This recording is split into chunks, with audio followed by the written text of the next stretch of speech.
யானை உருவ அம்சங்கள் காரணமா இந்த தெய்வம் பொதுவா யானை தலைய உடைய ஞான கடவுளான விநாயகரோட தொடர்புடையதா கருதப்படுதுங்க.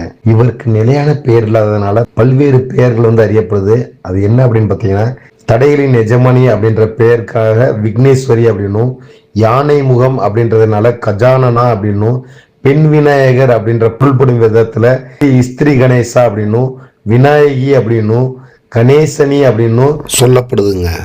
இந்த அடையாளங்கள் எல்லாமே விநாயகரோட பெண்பால் வடிவமாகவே தான் கருதப்படுது. இந்த விநாயகி சில சமயங்கள்ல 64 யோகினிகள் இல்லைன்னா சப்த கன்னியர் அப்படின்னு சொல்லப்படுற தெய்வங்களோட ஒரு பகுதியாகவும் காணப்படுறாரு. இருந்தாலும் ஆரம்பகால சப்த கன்னியர்ல யானை தலையுடைய விநாயகி, விநாயகரோட பிராமண சக்தி, தாந்திரிக யோகி, இந்த மூணுமே தானா தனித்துவமான தெய்வங்களா நம்பப்படுதுங்க. மகாராஷ்டிரா, மத்திய பிரதேசம், ராஜஸ்தான், ஒடிசா இந்த மாநிலங்கள் எல்லாம் இந்த விநாயகி சிற்பங்கள் பிரபலமா அறியப்படுதுங்க. இதுல பிரசித்தி பெற்ற விநாயகி சிற்பங்கள்லாம் எங்கெங்கெல்லாம் காண கிடைக்குது அப்படின்னு பாப்போமா. இந்த சிற்பம் மத்திய பிரதேச மாநிலம் ஜபல்பூர்ல இருக்கிற விநாயகி சிலைங்க. இது 10ஆம் நூற்றாண்டை சேர்ந்தது அப்படின்னு கணிக்கப்பட்டிருக்கு. அடுத்ததா இந்த சிலை ஒடிசா மாநிலம் புவனேஸ்வர்ல இருக்கிற விநாயகி சிலைங்க. இந்த சிலையும் 10ஆம் நூற்றாண்டை சேர்ந்தது அப்படின்னு கணிக்கப்பட்டிருக்கு. இந்த சிலை மத்திய பிரதேசம் மாண்டோசூர் பகுதியைச் சேர்ந்த விநாயகி சிலைங்க. கொஞ்சம் சிதைவடைந்திருந்தாலும் நல்ல கலைநயத்தோட செதுக்கப்பட்ட சிலையா காண கிடைக்குது. இது மட்டும் இல்லைங்க, மகாராஷ்டிரா மாநிலம் பூலேஸ்வர் கோவில்ல இருக்கிற விநாயகி சிலை இது.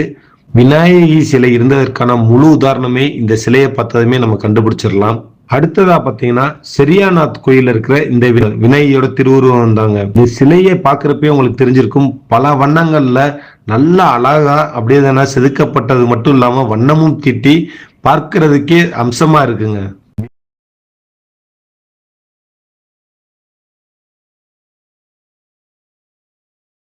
இனிமேல் நம்ம விநாயகரை வழிபடுற மாதிரி எதனா விநாயகியையும் வழிபடுவோம் அப்படின்னு சொல்லி உங்களிடமிருந்து விடைபெறுவது உங்கள் பகல்நிலா ராஜேஷ். நன்றி, வணக்கம்.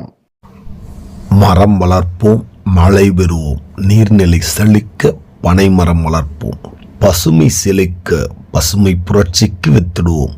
தமிழ் வாழ்க, தமிழர் புகழ் ஓங்குக. நன்றி, வணக்கம். பகல்நிலா.